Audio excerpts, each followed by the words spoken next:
Hello, students.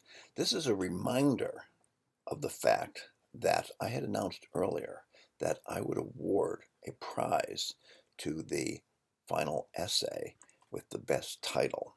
And so what I'm going to do is I'm going to reuse a recording that I made previously for a different course about academic essay titles. So the next portion is going to refer specifically to a play called The Clouds, which includes some scatological humor, and it ends with Socrates' sort of academy being burned to the ground, etc.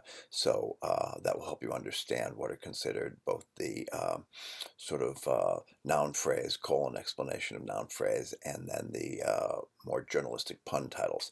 Then I'm going to add some other ones, which is a collection of witty titles from scientific papers. So I will append that to the end, and then I will finish up by reminding you what a wonderful prize is going to be awarded in class on Tuesday for the essay with the best title.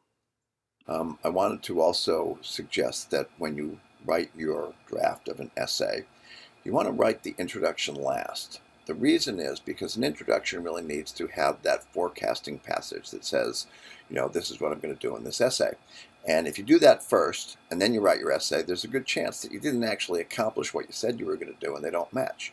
So if instead you write the body of the essay first, figure out what it says, and then you revise or write your introduction, which includes that part that says this is what this essay is about. And then finally, I wanted to talk to you about titles. Academic titles often fall into two categories. There's the one which is the noun phrase, colon, explanation of noun phrase, and then there's the one that is sort of a journalistic pun, like the kind that you would get in headlines.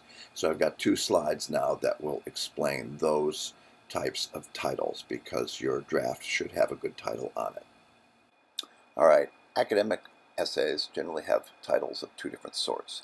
It's either a noun phrase followed by an explanation or expansion, or it's sort of a journalistic pun. Here's some noun phrases. The character of Strepsiades, con man or savior of Athens.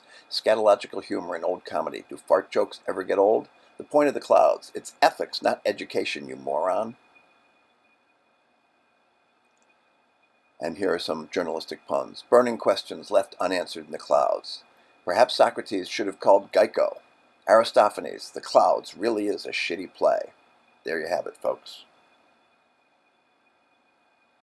All right, here we have a collection of titles coming from an article called Scientists' Silly, Dark, and Sometimes Inappropriate Humor. This appeared in Slate magazine in December 15th, 2015. So the first are the literary and pop culture allusions. Wax on, wax off. Pubic hair grooming and potential complications. Guess who's not coming to dinner? Evaluating online restaurant reservations for disease surveillance. Nifty ways to leave your lover, the tactics people use to entice and disguise the process of human mate poaching. You probably think this paper's about you, narcissists' perception of their personality and reputation. And then finally, carbon monoxide, to boldly go where NO has gone before. Now, the next collection are ones that are considered dark humor, possibly insensitive. Ashes to ashes, thermal contact burns in children caused by recreational fires. Here's Egg in Your Eye, a prospective study of blunt ocular trauma resulting from thrown eggs. Children and mini magnets, an almost fatal attraction. Factitious diarrhea, a case of watery deception. Head and neck injury risks in heavy metal, headbangers stuck between rock and a hard base. Crazy like a fox, validity and ethics of animal models of human psychiatric disease. And then this last group, the people who wrote the article said they maybe were unintentionally funny, that the researchers didn't realize the humor involved. So one is called Friends with Benefits on the Positive Consequences of Pet Ownership. Next is Practice Makes Perfect, Rectal Foreign Bodies. Obscene Telephone Calls to Children, a retrospective field study. Role of childhood aerobic fitness in successful street crossing. And finally, chemical process in the deep interior of Uranus. All right, now it is time to look at the prize that you will all be contending for, which is going to give you incentive to come up with an absolutely magnificent title. All right, folks, once again, here it is. And this is a collection of shark's teeth. And I will read to you the what it says on the back. These shark teeth and bony fish fossils were collected in the Freehold, New Jersey area at the boundary between the Winona, Mount Laurel, and Navesink formations.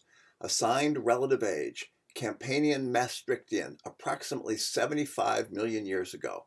They were collected in 1999 by Drs. Martin Becker and Tim McGee. So in addition to these being 75 million year old fossils, this collection is actually from last century. So this collection is just doubly desirable and valuable. So with no further ado, I'm going to pack up this video, put it in as an announcement, and hope that on Tuesday we hear 10 magnificent titles for your essays, and that we will have great difficulty deciding which one is the best and which one will receive this magnificent prize. Talk to you soon.